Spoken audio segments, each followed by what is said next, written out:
For those who have just joined, we have, I can explain some of the tools we use in joinery or carpentry. One of the major tools we have a hand saw, which helps us in cutting all small pieces of wood before joining any joinery work. And one of the major, there is a claw hammer.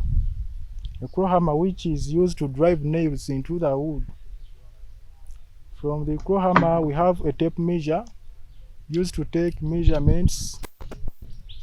As any work we have to deal with in joinery, we need to use a tape measure. From the tape measure, we have a plane. And this is a plane number. This plane in our local language is known as landa. Bantu abaganda wano bagiyita landa.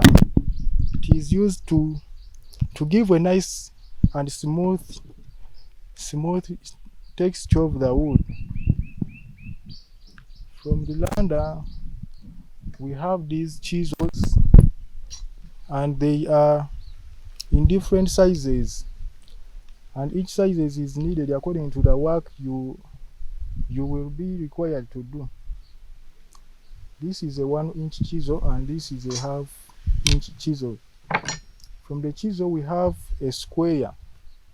In every joinery work, we must use a square, and the square is one of the major tools we have to use, and every joiner has to be with. When we go to polishing, we use our brushes, and some use compressors, but even the brushes have to be used. My name is Lubwama Hassan, a student here at Moere Community Vocational Training Center.